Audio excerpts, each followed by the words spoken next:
Folks, let's talk about Trump's big economic gamble. And if we can understand a couple simple things here, maybe you agree with me, maybe you don't, but we could talk about a couple things that really do matter when we talk about the economic gamble. And maybe we can start off with number one, and that's the fact that I do believe that Trump cares about the country. Now, some people might say, I disagree completely, but hear me out. There's a belief that he does care about the country, and in part, that's the reason why he's president, even though he doesn't need to be president. He went through an awful lot of turmoil to get into this position a second time, so there's that piece. The second part why we can take a look at Trump's gamble here is the fact that he really does care about his legacy. He's in his 70s. He will not be able to do this job forever. So he's very focused on what needs to get done to make America great again. There's a third part of this. According to the election, this was not a close election. The November election against Kamala Harris was a lot of things, but close wasn't one of them. So he believes that he has a mandate from the American people to take action, and he also realizes that that action requires some really, really bold moves. By the way, if you want to help me feed Charlie, please help out by hitting that subscribe and like button. That'll make all the difference in the world. Now, number four. Last, Trump's gamble really is on the clock. He has a certain amount of time where the Republicans control the House, the Republicans control the Senate, and he has his executive orders, but he also needs Congress to support his budgets and some of his initiatives. So let's check out how this is coming out in the news, and maybe you can agree, maybe you disagree about how his economic gamble is really paying off, or whether it's putting the country in a worse position. Check out the first story. The markets have finally woken up to the fact that there is an economic reality that is going to be trickling down to us, the American people. How do these tariffs play? How are they going to impact every single one of us? That's a great question. But we know the markets, and Trump pays a ton of attention to the markets, are gambling, and they're taking their money off the table right now. The markets have gone down quite a bit if you're following the stock market at all. But maybe, just maybe, there's going to be a tremendous buying opportunity that comes out of this. We'll see how things settle.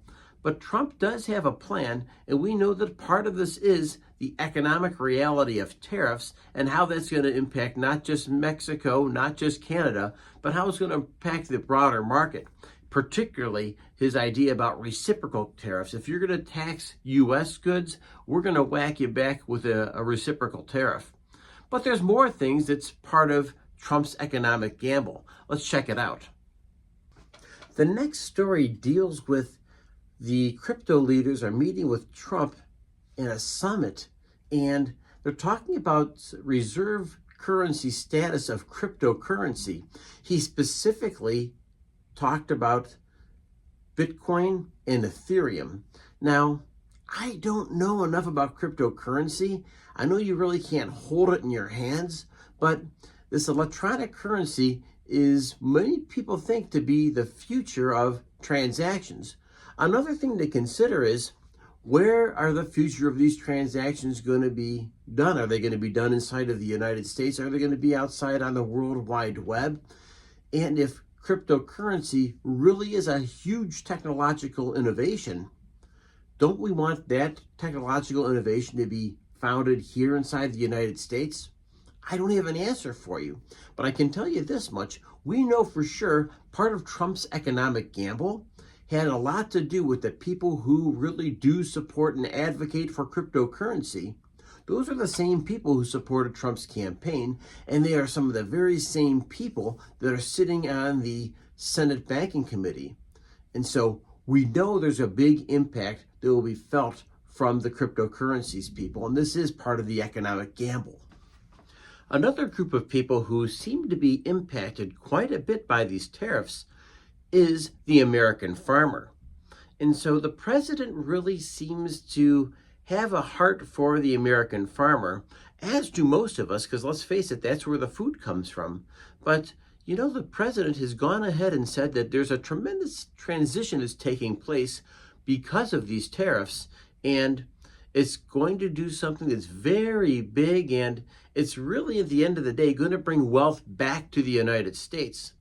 Now, in one of my other videos, we took a look at Appalachia. We took a look at how timber industry, the coal mining industry, and in essence, the steel industries have been crushed due to unfair trade practices from all these other countries that have completely undermined U.S. manufacturing.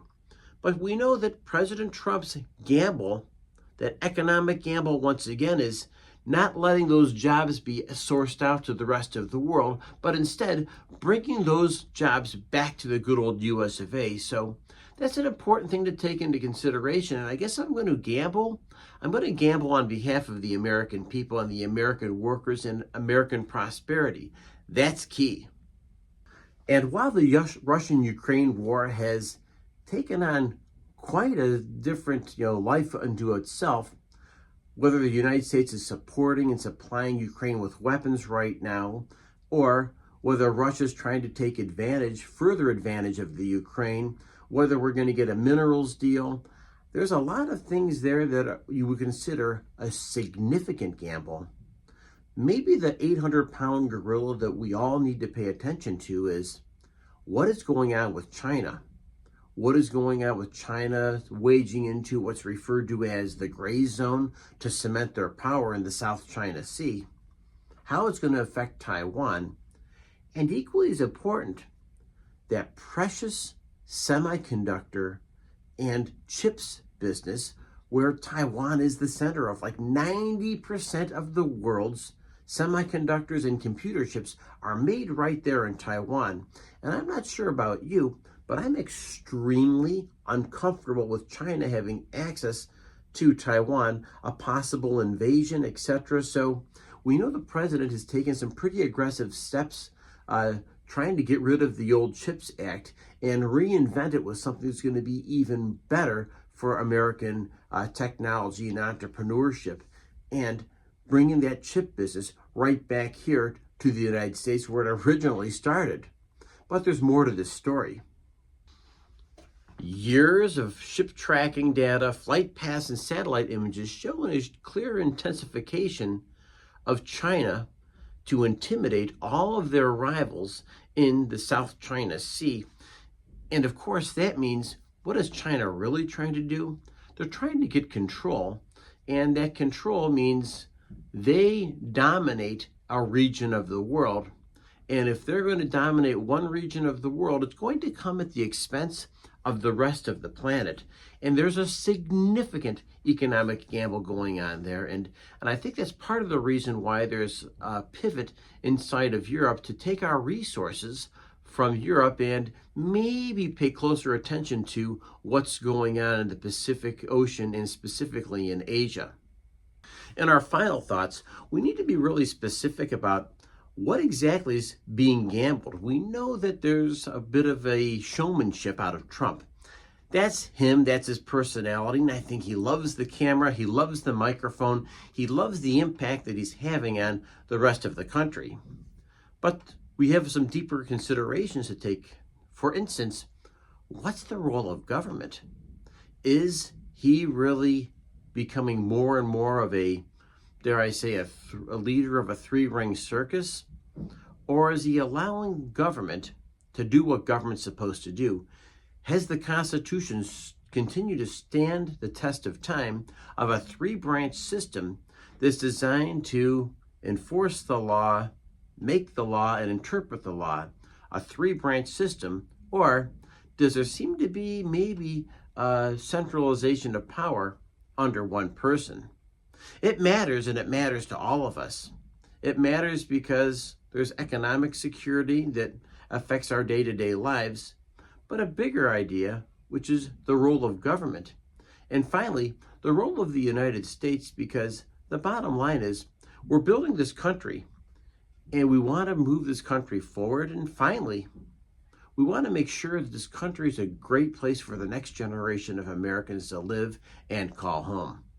I just really want to thank you for joining me today and spending a few minutes of your precious time and energy to discuss these things. And I'd love to hear your comments. If you could leave those behind down below. I try to respond to many of those as I can. And with that, ladies and gentlemen, I look forward to meeting up with you in the not too distant future with another video here. Talk to you later. Have a great day.